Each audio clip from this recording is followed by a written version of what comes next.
आज जो आप हालात देख रहे हैं, मैं इससे कबल भी कहा, आज फिर दोहराता हूं, ये जो मिडल ईस्ट की जंग को आप देख रहे हैं, ये अचानक तेल और डीजल की जंग नहीं है।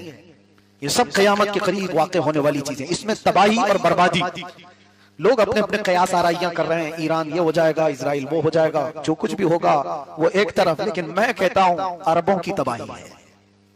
अरबों की तबाही का वक्त करीब आ चुका है, उनका अंजाम है अभी करीब। क्योंकि हदीस में मेरे आका ने फरमाया, वैलुल लिल अरब मिन शर्रिन कद इख्तरब, अरबों के लिए तबाही है अन करीब एक ऐसी बुराई जो उनके पास आ रही है।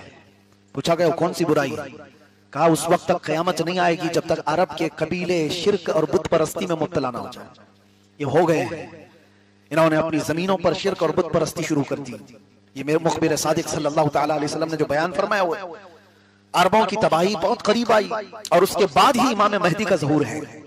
ये जो आपको मैं हालात बता रहा हूं, पूरी दुनिया इतनी परेशान होगी कि लोगों की जानें बहुत कसरत से जा रही होंगी, तो लोग गिड़गिड़ा कर दुआ कर रहे होंगे कि मौला इमाम महदी को जाहिर कर दे, इमाम महदी को जाहिर कर दे। और रमजान का महीना होगा, लोग उम्रे पर होंगे और लोग वहां पर तवाफ में मशगूल होंगे, तो कई अब्दाल अख्ताब औलिया की दुआ पर रब तआला मकाम इब्राहिम और हजर अस्वद के बीच में इमाम महदी का जाहिर फरमाए।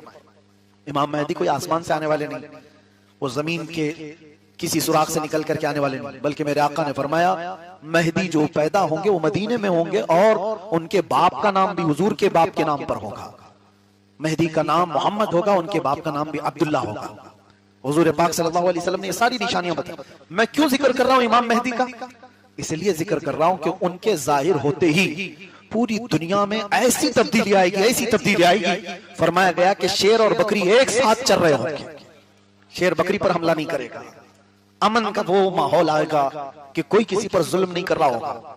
इसलिए मैं जिक्र कर रहा हूं, काश हमारी उम्रें ऐसी हों कि इमाम महदी के ज़हूर पर हम जिंदा रहें, वरना उससे पहले जाने वाले हैं तो हमारा कोई ठिकाना नहीं, कोई भरोसा नहीं किस हाल में दुनिया से जाने वाले हैं।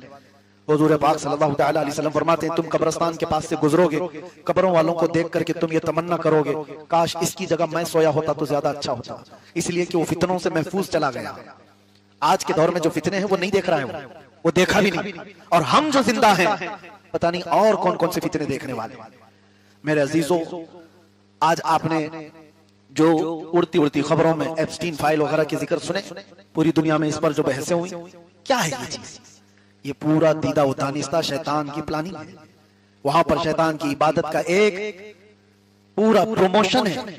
मैं आज से कई 10 साल कबल ये कहता था कि मैंने जो पढ़ाई की थी दज्जालियात पर, पूरी दुनिया में एक ताकतवर कहलाने वाली कौम है जो बड़े बड़े को जमा करती है और शैतान की इबादत पर उकसाती है, और पूरी दुनिया में वो एक निजाम लाना चाहते हैं, जितना जितना खुदा का निजाम है इसको तोड़ना है। ये एप्स्टीन फाइल वगैरह सब, अरे वो पैसे वाले लोग हैं जिनको किसी चीज की कमी नहीं, उनको 12 साल की बच्चियों से जिना करने की क्या जरूरत पेश आई? छोटी 9 साल की 10 साल की बच्चियों के साथ रेप करने की क्या उनकी ये हवस कैसे? मैं आपको बताता हूं, आमतौर पर मर्द अगर ख्वाहिश भी करेगा तो अपनी उम्र या अपनी उम्र से थोड़ी छोटी औरत के साथ वो बदकारी कर लेगा, लेकिन ये तबीयत और फितरत के खिलाफ चीज कर रहा है आदमी, जो छोटी छोटी सी बच्चियों को उठाकर। वजह यह है कि शैतान के यहाँ निजाम ही ये है, शैतान के यहाँ निजाम ही है जो खुदा के यहाँ बहुत ज्यादा वईद वाली चीज है, वो करके दिखाओ। जो अल्लाह को सबसे ज्यादा नापसंद है वो करके दिखाओ। मैं तुम्हें ताकत दूंगा जमीन पर, मैं तुम्हें शोहरत दूंगा जमीन पर, मैं तुम्हें माल दूंगा जमीन पर। अजीज़ान गिरामी वक़ार, हम सिर्फ अपनी जिंदगी के आखिरी दिनों में नहीं जी रहे हैं, बल्कि इस दुनिया के भी आखिरी दिनों में जी रहे हैं। क़यामत बहुत करीब है। अल्लाह के रसूल सल्लल्लाहु तआला अलैहि वसल्लम ने क्या फरमाया जानते? अना वस्साअह, हुजूर फरमाते मैं और क़यामत ऐसे, 2 उंगलियां बता करके मेरे आका ने फरमाया मैं और क़यामत ऐसे इतने करीब हैं।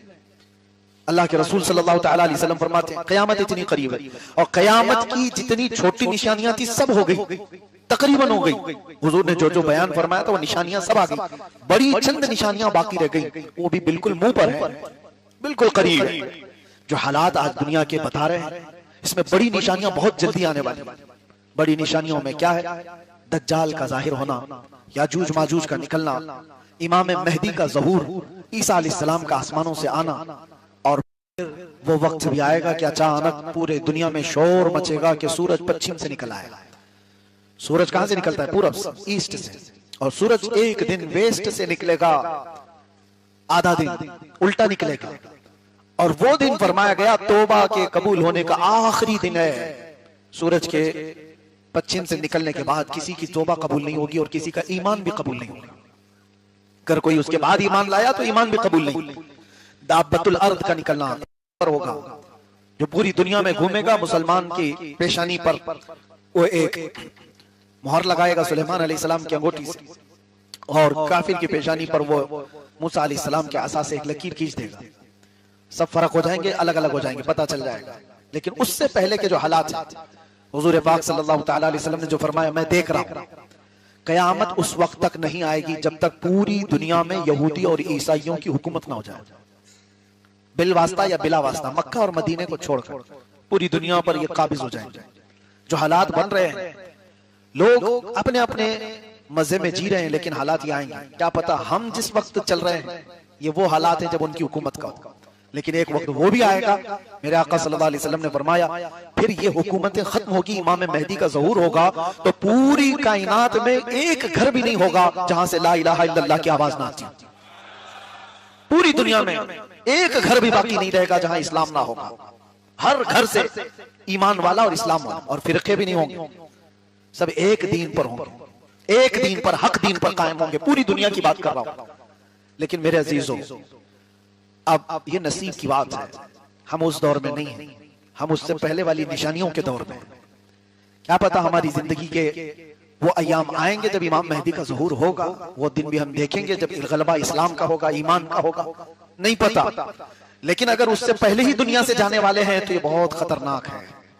अगर हम जल्दी दुनिया से जाने वाले हैं फितनों के दौर में, अल्लाह अकबर, डर है। किस चीज का डर है? हुजूर ने फरमाया, सुबह मोमिन उठेगा लेकिन शाम तक काफिर हो जाएगा। ये फितनों के दौर में हुजूर ने फरमाया। और तस्बीह के दाने जिस तरह से तस्बीह टूट जाने के बाद गिर जाते हैं, हुजूर फरमाते, मैं देख रहा हूं मेरी उम्मत में फितने इस तरह से होंगे जैसे तस्बीह के दाने, एक को संभालने जाएगा दूसरा निकल जाएगा, दूसरा पकड़ने जाएगा तीसरा निकल जाएगा। ये आज वही दौर है। एक फितना खत्म करने के लिए आप कोशिश करेंगे तो दूसरा और एक फितना आपके सामने नजर आएगा। एक फिरका अभी खत्म नहीं हुआ था कि दूसरा फिरका खड़ा हो जाएगा। ये वही दौर है। और हुजूर पाक सल्लल्लाहु तआला अलैहि वसल्लम की जो निशानियां की गई, उसमें एक निशानी ये भी है जो अनकरीब आएगी। लोग मुसलमान को देखकर ऐसा ताना मारेंगे जैसे जिना करने वाले को ताना मारते हैं। कहते हैं सारे लोग दिखा दिखा के बोलेंगे, देखो ये मुसलमान है। यानी मुसलमान बन करके रहना इतना सख्त हो जाएगा कि सारे लोग उसको उंगली दिखा दिखा करके ताना मारेंगे, जैसे चोर को आज ताना मारते हैं लोग। आज कोई बुरा आदमी हो तो लोग अपने मुंह छुपा ले या फिर उसकी तरफ इशारा करके बताते हैं, ये देखो ये रेपिस्ट है, ये देखो ये जानी है। एक दौर वो होगा जो सच्चे मुसलमान को लोग इस तरह दिखा दिखा करके बोलेंगे। बाकी सब क्या होंगे? वो सब डूबे हुए लोग होंगे, वो सब गुमराह होंगे।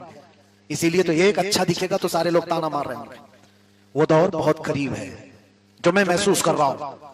अच्छे लोगों की कमी इतनी ज्यादा है मेरे अजीजों, परखने पर आ जाए तो बहुत सारे लोग निकल जाएंगे। कितने लोग हलाल खाने वाले बाकी रह के पता ही नहीं।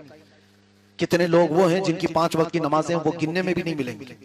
एक वक्त वो था इमाम आजम अबू हनीफा के दौर में, मस्जिद का मुतवल्ली उसे बनाया जाता था जिसकी तहज्जुद ना छूटती हो।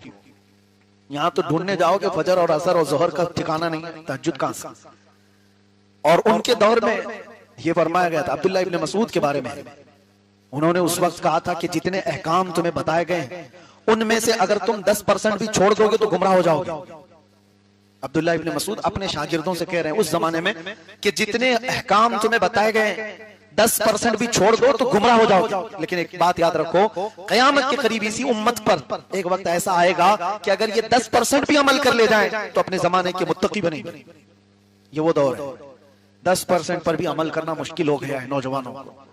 अजीज़ान गिरामी वक़ार, हम अपनी जिंदगी के ही आखिरी अय्याम नहीं गुजार रहे, इस दुनिया के भी आखिरी अय्याम में आए हैं। हम इस दुनिया के भी आखिरी अय्याम में हैं। और ये बहुत दूर की बात नहीं है। रमजान गुजर रहा है, मैंने अभी पिछली शब में ही कहा था या दूसरी जगह मैंने अभी बयान में कहा, मैं पढ़ रहा था रमजान की ये जो ताक़रात है ना, 21, 23, 25, 27, 29, ये 5 ताक़रात, इन्हीं में से एक ताक़रात होगी 23वीं या 25वीं। फरमाया गया इसी रात को इमाम मेहदी का ज़हूर हो जाएगा मक्का मुकर्रमा में। सारी दुनिया हिजरत करके, यानी बड़े बड़े अबदाल, अख्ताब, औलिया मक्का में तवाफ कर रहे होंगे। हालात इतने सख्त हो चुके होंगे कि जंगो जिदाल का मैदान ऐसा कायम होगा कि कत्ल इतना ज्यादा होगा कि लोग कत्ल को हल्के में लेने लगे। क्या वो दौर नहीं है आज? कत्ल को लोग हल्के में लेने लगे। पहले एक किसी की मौत की खबर होती तो सब जगह फैलती थी, अरे फलां इंतकाल कर गया, फलां मर गया। अभी कोई फर्क नहीं पड़ता। फिलिस्तीन में 70,000 लोग मारे गए। किसी के जीने पर कुछ फर्क पड़ा? किसी के ऐश पर कुछ फर्क पड़ा? मौत को हल्के में लेना शुरू कर देगी उम्मत।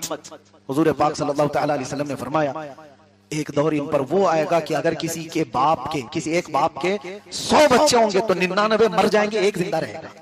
कत्ल हो जाएंगे और किसी को कुछ फर्क नहीं पड़ रहा है।